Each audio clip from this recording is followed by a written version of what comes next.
Quiet summer nights are an ideal time for gazing up at the stars, and the planetarium at the University of Southern Maine has a series of programs that can bring the summer skies alive. Brian Knobloch talked with manager Ed Gleason for what's in store.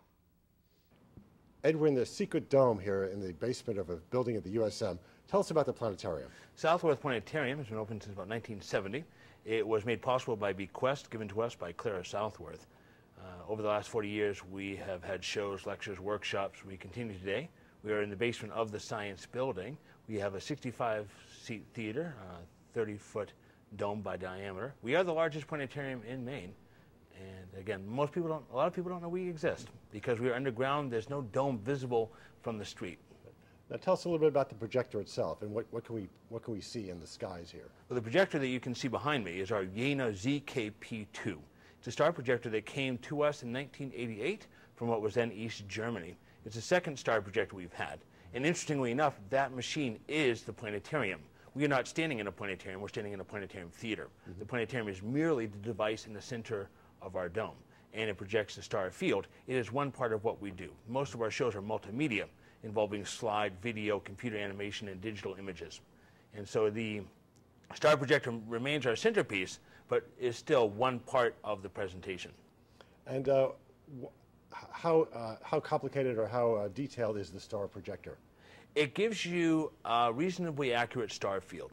It also gives you somewhat precise planetary motions over the short term. It doesn't give you proper motions of the stars, which are negligible even over the course of a human lifetime. It also gives you precession, and it can show you the sky anywhere in the world. And so it's accurate in that respect. Planetariums were first developed to teach sailors celestial navigation, because when they learned it on star charts, they encountered a great deal of distortion. But when they actually had the star field projected above them, they could actually see it in a more precise way. Now you have a lot going on here beyond just star shows. Tell us a little bit about those other projects. Well, this summer we're starting a space art camp for children, helping them to express their astronomical interest in art. We have the Stardome Astronomy in this middle school classroom for teachers. We have our usual matinees on Saturday, our evening shows Friday night, 7 and 8:30. We have our Lammas Celestial Poetry Evening on August 1st. And we're preparing for our usual classes, such as Night Sky Mythology, Stardome Astronomy, and the weather class. And of course, we also have vacation day matinees, and we also have outreach programs as well to local libraries and other organizations. Now you were talking about multimedia. Explain that a little bit. Okay, I don't know if you can see it behind me, but we have slide projectors, video projectors, and DVDs, and computer projectors. What those do is those give you different types of images in each program. For instance, our Hubble Space Telescope program incorporates slide images, computer images, and also animation of spinning stars, exploding stars, star clusters, galaxies.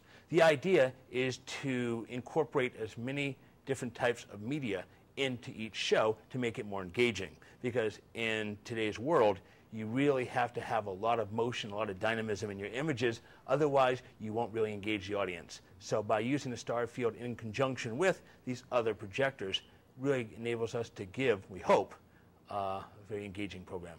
And what about sound and music and that sort of thing? We have, right above you, we have 2 subwoofers on either side. And because of the acoustics of the dome, it gives you the appearance, or at least the sound, of surround sound. And that's all digitally run as well, so it's very crisp. Mm-hmm. Now, looking at your schedule, your calendar in the lobby there, you have something going on here just about every day. Yes. It's really quite an amazing program that you have. Yeah, we're closed on Sundays in the summer. We have matinees on Saturday, and during other times of year, we have other programs. What we try to do is we try to have as many offerings as we can because we're a community venue. In September, we'll start our concert series again.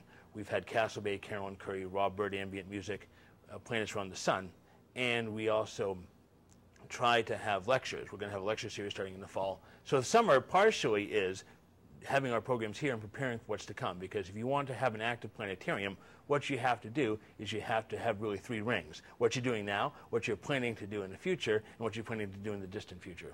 And even in your gift shop, I saw a lot of really neat science toys and things like that in there. Those are the hand boilers and the planispheres. We try to incorporate 2 aspects or 2 elements into our gift shop. 1, fun, like the hand boilers, and 2, science, like the planispheres and the photometers, other things that not only are fun to observe, but also teach certain concepts in science. And talk a little bit about the Space Camp, a little bit more about that. The Space Art Camp, we're going to have a local artist named Angelina coming to teach children how to make space artwork. And we have it's paper, different mediums she's going to be using out in our gallery. The idea is we're trying to incorporate art and science together, and we're doing that, again, outside of our dome. Well, it sounds like there's a lot going on here, and people should find out more about it. Where can they get more information? A couple of places. You can go to our website at usm.maine.edu/planet, and you can also call us at 207-780-4249.